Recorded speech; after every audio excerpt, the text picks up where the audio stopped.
జిల్లాలో పోలీసులు ముమ్మరంగా తనిఖీలు చేశారు. మ్యాంగో బే కల్చరల్ రీక్రియేషన్ క్లబ్ లో పోలీసుల సోదాలు నిర్వహించారు. ఈ దాడిలో 150 మంది పేకాట రాయులను అరెస్ట్ చేసి 130 కార్లు 40 బైకులను స్వాధీనం చేసుకున్నారు. క్లబ్ లో ఆడేదంతా తెలంగాణ, ఉమ్మడి కృష్ణా, గోదావరి, గుంటూరు జిల్లాలకు చెందిన ప్రముఖులుగా పోలీసులు గుర్తించారు. నూజివీడు పరిసర ప్రాంతాలే కాకుండా తెలంగాణ నుండి వచ్చిన పేకాట రాయులను అరెస్ట్ చేశారు.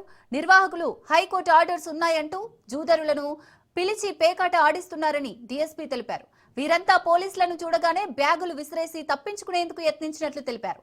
జూదరుల దగ్గర దొరికిన సొమ్ము సుమారు 18 లక్షల రూపాయల నగదును సీజ్ చేసినట్లు నూజివీడు డీఎస్పీ తెలిపారు.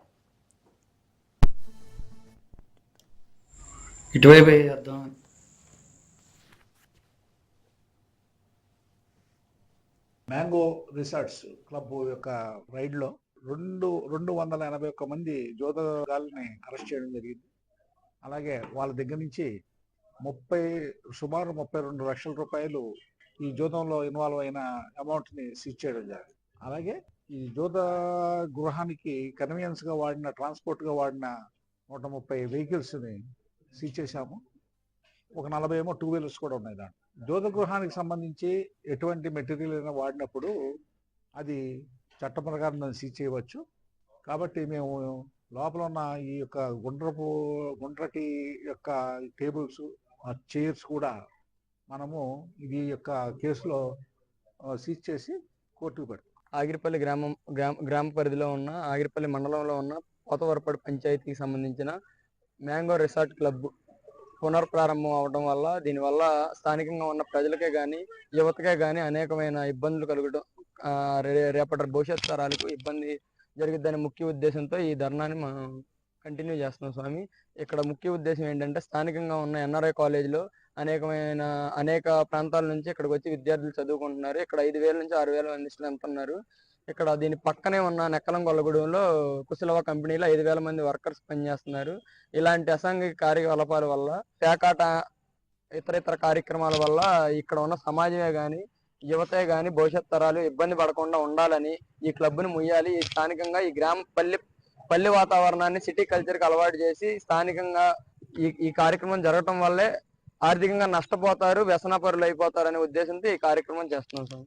ఇక్కడ పోతరపాడు సమీపంలో ఉన్న మ్యాంగో రిసార్ట్స్ దీనిలో క్లబ్ అనేది జరుగుతుంది. మాలాంటి యువత మొత్తం ఇట్లాంటి జోదాలకు అలవాటు పడకుండా ఉండాలంటే ఇట్లాంటి ఆపేయాలని కోరుకుంటున్నాం. ఎదురుగానే ఎన్ఆర్ఐ కాలేజ్ అని చాలా మంది, ఒక 5,000 మంది దాకా విద్యార్థులు ఉంటారు. అలాంటి వాళ్ళు కూడా జోదాలకు అలవాటు పడకుండా ఉండాలని మా ముఖ్య ఉద్దేశం.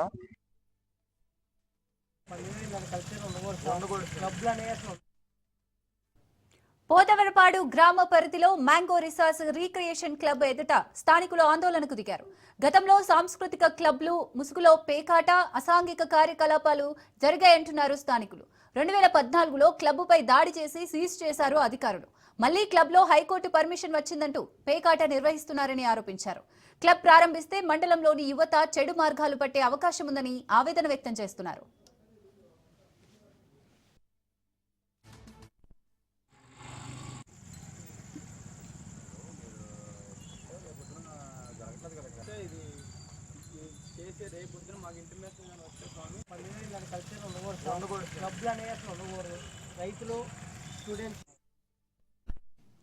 రైట్, ఇక ఇదే విషయానికి సంబంధించి మరిన్ని డీటెయిల్స్ మా ప్రతినిధి సతీష్ అందిస్తారు. సతీష్,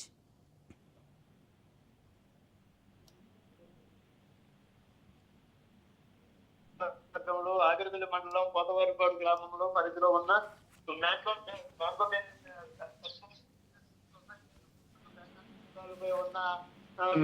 నిన్న రాత్రి ఆదివారం సాయంత్రం పోలీసులు అయితే అకస్మాత్తుగా దాడిలో చేశారు. మ్యాంగో కల్చర్ క్రియేషన్ సొసైటీలో విశాలమైన ఆహ్లాదమైన ప్రారంభంలో పేకాటలు శిబిరాలు నిర్వహించడం గమనార్థం వినోదాలకు ఘాటుగా ఉన్నాయి. దీని నుంచి 281 మంది పేకాట రాయల్లో అయితే ఈ రోజు నిన్న అరెస్ట్ చేశారు. అరెస్ట్ చేసినట్టు నూజివీడు డిఎస్పీ ప్రకాశం తెలిపారు. 130 కార్లు 40 ద్విచక్ర డిఎస్పీ తెలిపారు. డిఎస్పీ తెలిపారు. 32 లక్షల అమౌంట్ పట్టుకున్నట్లయితే ఇక్కడ సమాచారం ఇక్కడ తెలుపుతున్నారు. ఈ రోజు ప్యాకెట్ రాయలను అంటే మొత్తం ఎంతమంది ఉన్నారు?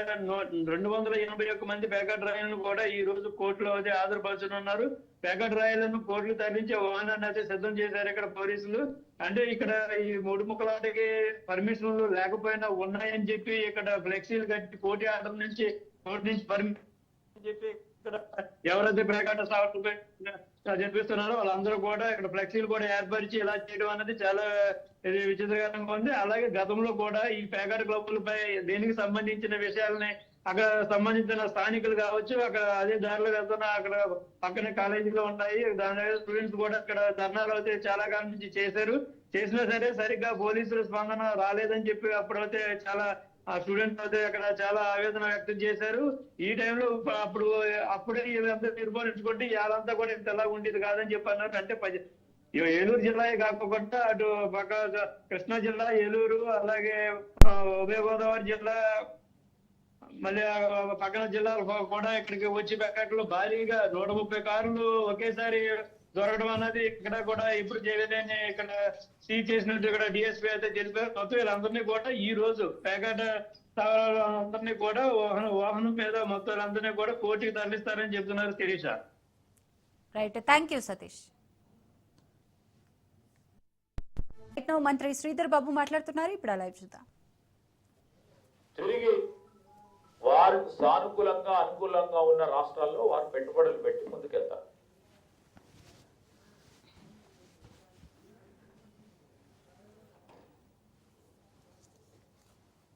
వారే చెప్పిన ఫాక్స్కాన్ సంబంధించి ఇతర రాష్ట్రానికి పోయింది.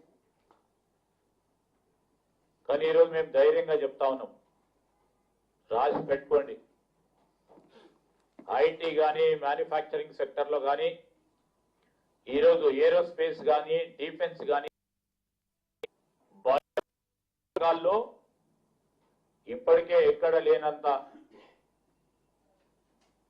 ఈకో సిస్టమ్ ని డెవలప్ చేస్తూ పెట్టుబడులు తీసుకొచ్చాము 2 సంవత్సరాల కాలంలో. ఇంకా 3 ఇంతలు తీసుకొచ్చి ఈ రాష్ట్రానికి సంబంధించిన పరిశ్రమల అభివృద్ధి కానీ ఉపాధి కల్పనలో ముందుండే కార్యక్రమం చేస్తాం.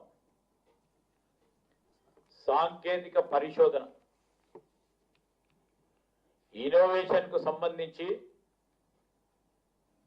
ఒక గొప్ప వాతావరణం కల్పించాలని, అదేవిధంగా చాలా ప్రముఖంగా మొత్తము అంతర్జాతీయ స్థాయిలో ఉన్న విశ్వవిద్యాలయాలకు సంబంధించి ఇక్కడ రావటానికి వారు ఆసక్తి చూపెడతా ఉన్నారు.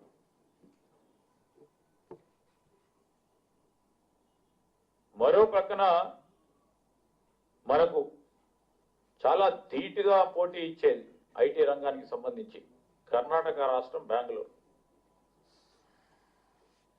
ఈ 2 సంవత్సరాల కాలంలో, సంవత్సరంన్నర కాలంలోనే ఒక్కటే ఫైనాన్షియల్ ఇయర్ లో 75 గ్లోబల్ కేపబిలిటీ సెంటర్స్ ను తీసుకురావటం జరిగింది.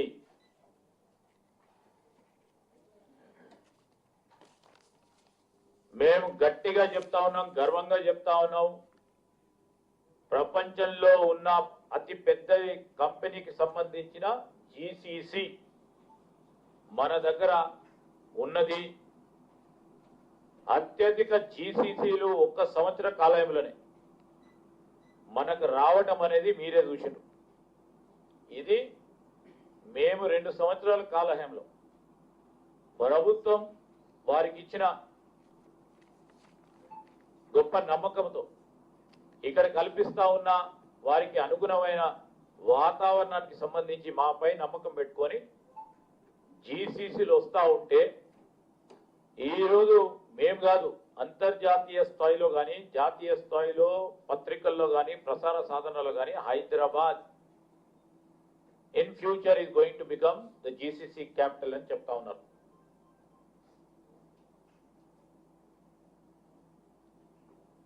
నిన్న మొన్న జరిగిన తెలంగాణ రైజింగ్ గ్లోబల్ కాన్ఫరెన్స్ కంటే ముందు ఈ 2 ఏళ్ల కాలంలో 3,40,00,000 కోట్ల రూపాయల పెట్టుబడులు ఒప్పందాలు జరిగాయి. అనేక సంస్థలు, పరిశ్రమలకు సంబంధించిన నిర్మాణాలు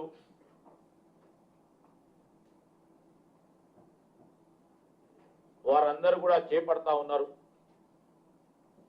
దాదాపు 1,40,000 మందికి ప్రతిభావంతులకి ఉద్యోగ అవకాశాలు కల్పించే ఒక కార్యాచరణ జరుగుతా ఉంది.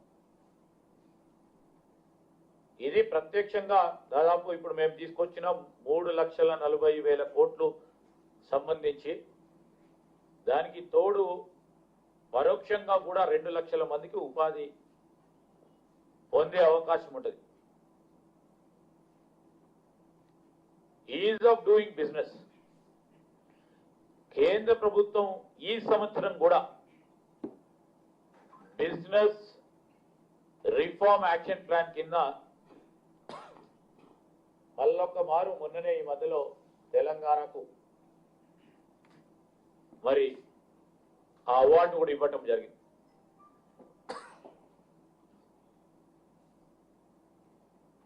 రాష్ట్రానికి సంబంధించి ప్రధానంగా మనం చూస్తూ ఉంటే ఇక్కడ ఉన్న పరిశ్రమలకు సంబంధించిన వాతావరణం, ఈకో సిస్టమ్ ఏదో 5 సంవత్సరాలు 10 సంవత్సరాలు 15 సంవత్సరాల సంబంధించిన ఈకో సిస్టానికి సంబంధించి మొదటిగా లైఫ్ సైన్సెస్ ఫార్మా అంశానికి వస్తే, ఆనాడు అప్పుడున్న పెద్దలు కేంద్ర ప్రభుత్వంలో కాంగ్రెస్ పార్టీ ప్రభుత్వంలోనే అనేక ప్రభుత్వ రంగ సంస్థలను స్థాపించారు. ఫస్ట్ ఇక్కడ ఐడిపిఎల్ ఒకసారి చూసుకుంటే ఒక పెద్ద ప్రభుత్వ రంగ సంబంధించిన సంస్థ. దాని చుట్టూ ఏర్పడ్డ ఈకో సిస్టమ్, చిన్న పరిశ్రమలు, మధ్యతర పరిశ్రమలు, ఇంకా మైక్రో ఎంటర్ప్రైజ్ దాని చుట్టూ కూడా ఏర్పాటు చేసుకొని ముందుకు నడుస్తా ఉన్న తరుణంలో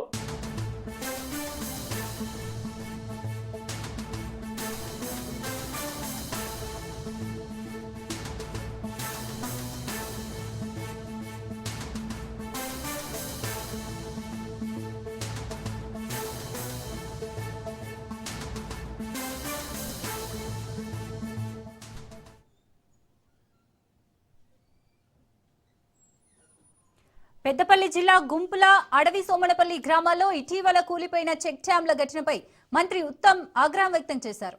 ఈ ఘటనను ప్రభుత్వం సీరియస్ గా తీసుకుందని స్పష్టం చేశారు. కూలిపోయిన చెక్ డ్యాంలపై విజిలెన్స్ విచారణకు ఆదేశాలు జారీ చేశారు. చెక్ డ్యాంలను నాసిరకంగా నాణ్యతలేమితో నిర్మించారా, లేక ఎవరైనా కావాలని ధ్వంసం చేశారా అనే అంశంపై సమగ్రంగా విచారణ చేపట్టాలని ఆదేశించారు. విచారణలో బాధ్యులు ఎవరో తేలితే వారిపై కఠిన చర్యలు తప్పవని హెచ్చరించారు.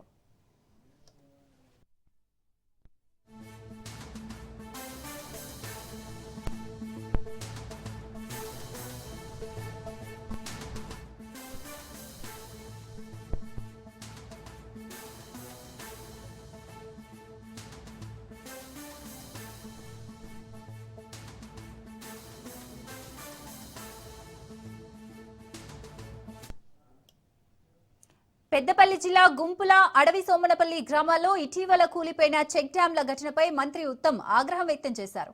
ఈ ఘటనను ప్రభుత్వం సీరియస్ గా తీసుకుందని స్పష్టం చేశారు. కూలిపోయిన చెక్ డ్యాంలపై విజిలెన్స్ విచారణకు ఆదేశాలు జారీ చేశారు. చెక్ డ్యాంలను నాసిరకంగా నాణ్యతలేమితో నిర్మించారా, లేక ఎవరైనా కావాలనే ధ్వంసం చేశారా అనే అంశంపై సమగ్రంగా విచారణ చేపట్టాలని ఆదేశించారు. విచారణలో బాధ్యులు ఎవరో తేలితే వారిపై కఠిన చర్యలు తప్పవని హెచ్చరించారు.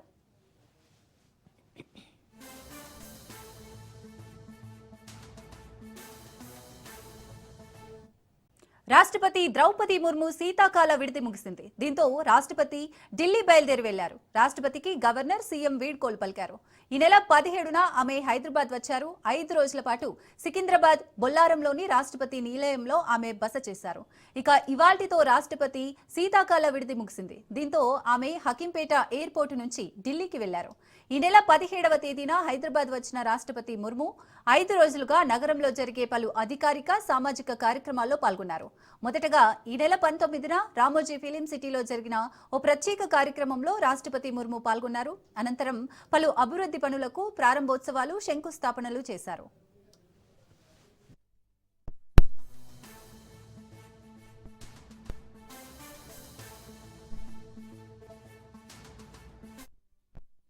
జనగామ జిల్లా వెంకిరాల గ్రామ సర్పంచ్ అంబులెన్స్ లో ప్రమాణ స్వీకారం చేశారు. సర్పంచ్ గా నామినేషన్ వేసినప్పటి నుంచి అలేఖ్య అనారోగ్యానికి గురయ్యారు. ఆరోగ్యాన్ని లెక్క చేయకుండా నామినేషన్ వేసి సర్పంచ్ గా గెలిచారు అలేఖ్య. సర్పంచ్ ఈర్ల అలేఖ్యకు అపెన్స్ ఆపరేషన్ కావడంతో ఆసుపత్రిలో చికిత్స పొందుతోంది. నూతన సర్పంచ్ల ప్రమాణ స్వీకారం ఉండటంతో అంబులెన్స్ లో గ్రామానికి వచ్చి ప్రమాణ స్వీకారం చేశారు అలేఖ్య. భగవంతుని పేర సత్యనిష్టతో ప్రమాణం చేయుచున్నాను.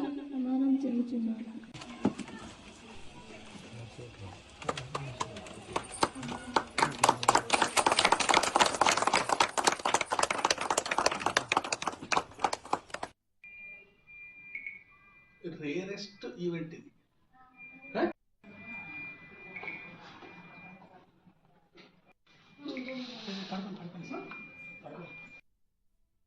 నాకు పలు ఆపరేషన్లు జరిగినాయి. డిసెంబర్ 1 నుండి ఈ రోజు వరకు నేను హాస్పిటల్లో ఉండడం జరుగుతుంది. నేను ఈ పరిస్థితిలో ఉండి కూడా నేను నా ప్రమాణ స్వీకారం చేసి మరీ హాస్పిటల్కి వచ్చాను. నా ప్రజల కోసం నేను అతి త్వరలో నేను మళ్ళీ బయటికి వెళ్ళి నా ప్రజల ప్రతి ఒక్కటి నా ఊర్లో సమస్యలన్నీ నేను చేయాలని కోరుకుంటున్నాను. నాకు పలు ఆపరేషన్లు జరిగినాయి. డిసెంబర్ 1 నుండి ఈ రోజు వరకు నేను హాస్పిటల్లో ఉండడం జరుగుతుంది. నేను ఈ పరిస్థితిలో ఉండి కూడా నేను నా ప్రమాణ స్వీకారం చేసి మరీ హాస్పిటల్కి వచ్చాను. నా ప్రజల కోసం నేను అతి త్వరలో నేను మళ్ళీ బయటికి వెళ్ళి నా ప్రజల ప్రతి ఒక్కటి నా ఊర్లో సమస్యలన్నీ నేను చేయాలని కోరుకుంటున్నాను. నెల్లూరు జిల్లా కలువాయి మండలాన్ని తిరుపతి జిల్లాలో కలపడాన్ని స్థానికులు తీవ్రంగా వ్యతిరేకిస్తున్నారు. వైసీపీ నుంచి గ్రామ దేవత కలువాయమ్మ తల్లి దేవస్థానం వరకు ర్యాలీగా వెళ్లారు. తిరుపతి వద్దు, నెల్లూరు ముద్దు, కలువాయి మండలం నెల్లూరులోనే ఉండాలని నినాదాలు చేశారు.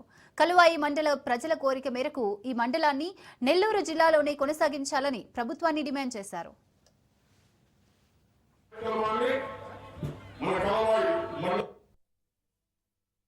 మన పోరాటం, మన నినాదం తిరుపతి వద్దు, నెల్లూరు ముద్దు అన్నాం. కలువాయి నెల్లూరు జిల్లాలో ఉంచాలని కోరుతున్నాం. ప్రజాభిప్రాయం ప్రకారం గుర్తించి ప్రభుత్వం సరైన నిర్ణయం తీసుకుంటే అందరికీ మంచిది. లేని పక్షంలో తప్పకుండా మేము వైఎస్ఆర్ కాంగ్రెస్ పార్టీ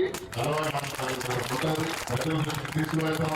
ఏది మంచిదో, ఏది అవసరమో ప్రజల అభిష్టం నడుచుకునేది వైఎస్ఆర్ కాంగ్రెస్ పార్టీ. అందుకని జగన్మోహన్ రెడ్డి గారు ఆయన సుదీర్ఘ పాదయాత్రలో ఎక్కడెక్కడ ఎవరికి ఏ రంగంలో ఏ కష్టాలు ఉన్నాయో తెలుసుకుని మరి పథకాలు ప్రవేశపెట్టడం జరిగింది. కలువాయి మండలానికి అన్యాయం జరుగుతుంది, అక్కడే రీటైన్ చేయాలని ప్రెస్ మీట్ ద్వారా తెలియజేశారు. అప్పుడు జేసీ లోడ్ ఆ రోజే చెప్పడం జరిగింది. ఆ ప్రెస్ మీట్ లో ఇంకోటి కూడా అడిగా.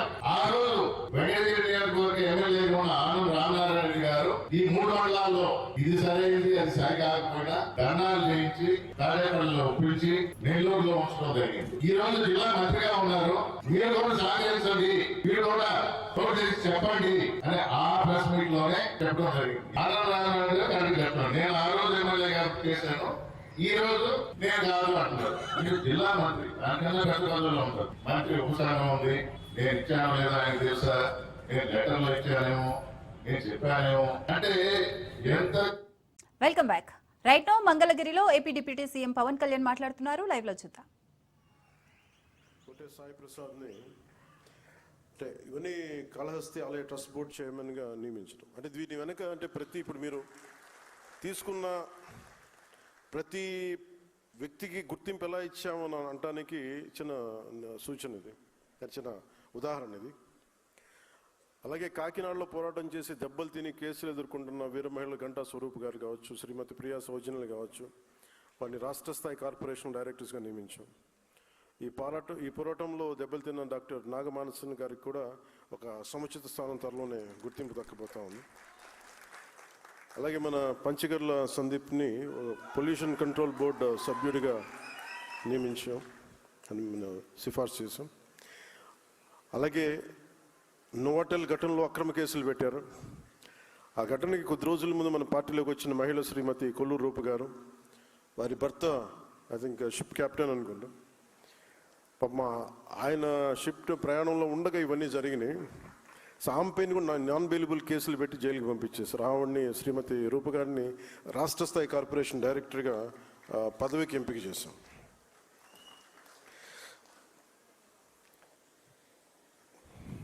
అలాగే పార్టీ నుంచి తొలి నుంచి క్షేత్రస్థాయిలో పనిచేస్తున్న శ్రీ గేదెల చైతన్య గారికి, దాసరి రాజు గారికి, గర్భాన సత్యబాబు గారికి, ఆర్డిఎస్ ప్రసాద్, శ్రీ గుండుబోగుల నరసింహారావు, శ్రీమతి ప్రశాంతి, శ్రీ మండల రాజేష్, తోళ్ల మంజునాథ్, కుమ్మరి నాగేంద్ర గారు లాంటి వారందరికీ కూడా ఈ పదవులు దక్కాయి.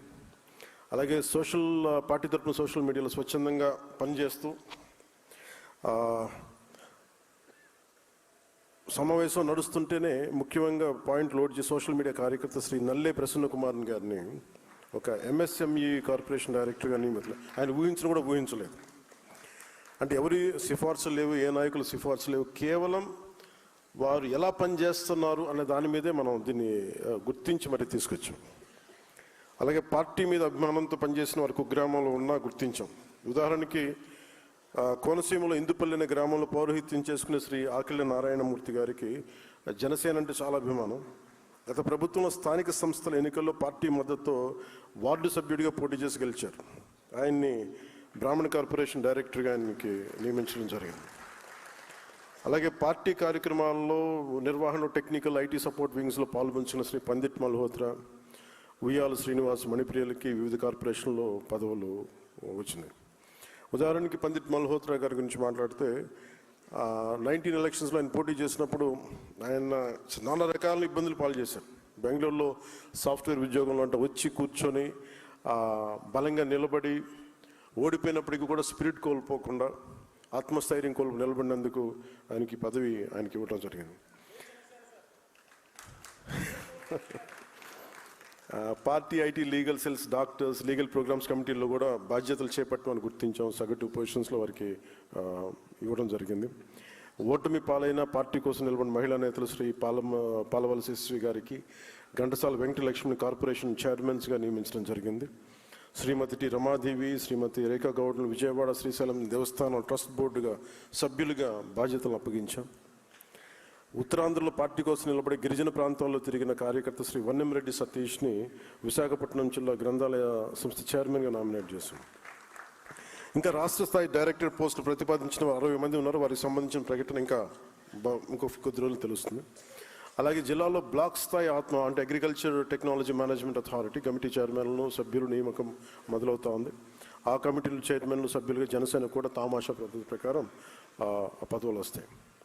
అలాగే జిల్లా గ్రంథాలయ సంస్థల సభ్యులుగా కూడా నియమం చేపడతా ఉన్నారు. అంటే ఇవన్నీ మీకు ఒకటి కాదు, రెండుగా చాలా ఉన్నాయి. సో వీటికి పదవులు చిన్నవా పెద్దవా వీటన్నిటికంటే కూడా మనం దీని బాధ్యతని మనందరం గుర్తించాలి. సో దానికి ఇంకొన్ని సంఘటనలు చెప్పి then I will come to the main contents. ఉదాహరణకి మన చిల్లపల్లి శ్రీనివాస్ గారు ఉన్నారు.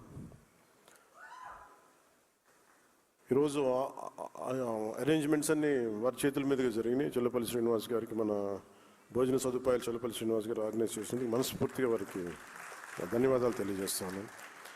అలాంటి వారికి మన ఏపీ ఎంఎస్ఐడిసి చైర్మన్గా వచ్చారు. ఆయన ఇన్ఫ్రాస్ట్రక్చర్ అంటే ప్రజలకి, అలాగే రాష్ట్ర ఎంఎస్సి డెవలప్మెంట్ కార్పొరేషన్ గారు శివశంకర్ గారు కానీ, అలాగే టౌన్షిప్ అండ్ నెల్లూరు జిల్లా ఇందుకూరుపేట మండలం దేవిస్పేట వద్ద రోడ్డు ప్రమాదం చోటు చేసుకుంది.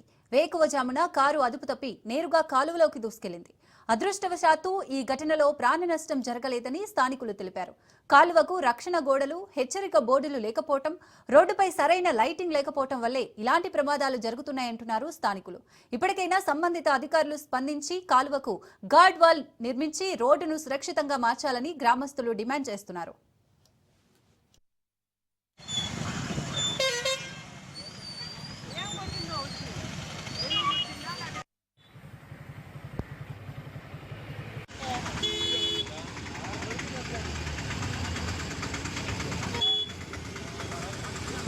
అన్నిసార్లు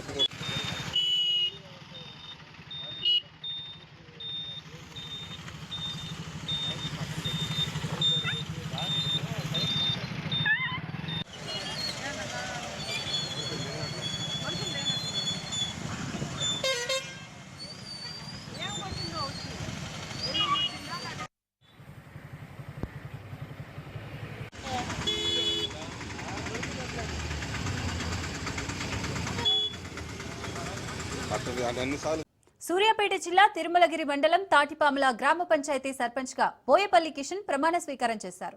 తనపై నమ్మకం ఉంచి ఓటు వేసిన గ్రామస్తులకు సర్పంచ్ కిషన్ కృతజ్ఞతలు తెలిపారు. ఇచ్చిన మాట ప్రకారం స్థానిక ఎమ్మెల్యే, ఎంపీ, మంత్రి ఉత్తమ్ కుమార్ రెడ్డిల సహకారంతో హామీలన్నింటినీ నెరవేరుస్తామన్నారు.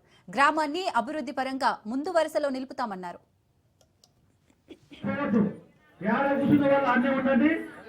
మీతోటి కొంచెం పనుంది. సీనియర్లు పెద్దలందరూ కూడా ఎవరు కూడా పోకుండా యువజన సంఘాలు కూడా దయచేసి 10 నిమిషాల సమయం కార్యకర్తలు సంతోషంతో సన్మాన కార్యక్రమాన్ని చేస్తున్నందుకు వారికి పేరు పేరున చేస్తున్న వార్డు మెంబర్ రాజు గారికి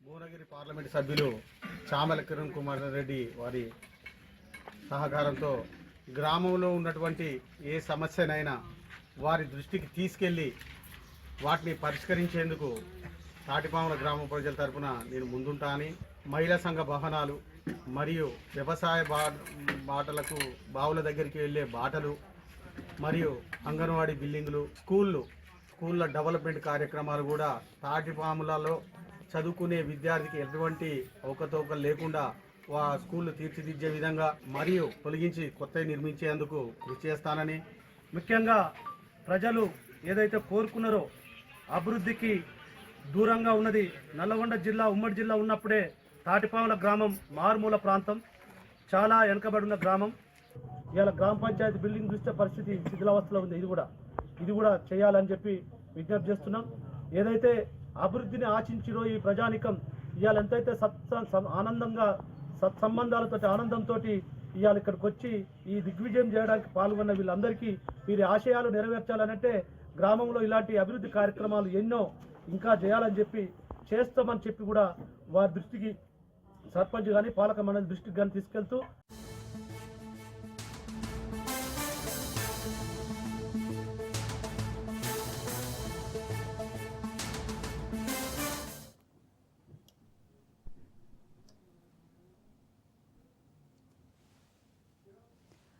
బ్రేకింగ్ చూస్తున్నాం. రష్యా రాజధాని మాస్కోలో కారు బాంబు పేలుడు ఘటన జరిగింది.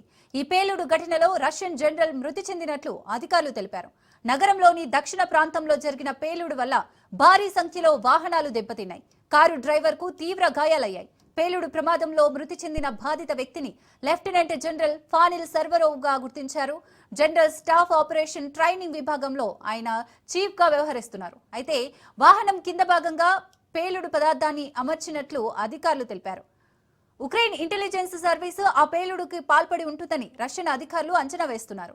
లెఫ్టినెంట్ జనరల్ సర్వరోవ్ వయసు 56 ఏళ్లు. సీనియర్ ఆఫీసర్ల శిక్షణ విభాగం బాధ్యతలను ఆయనకు 2016లో అప్పగించారు. గతంలో ఆయన రష్యా దళాల తరపున సిరియాలో పనిచేశారు.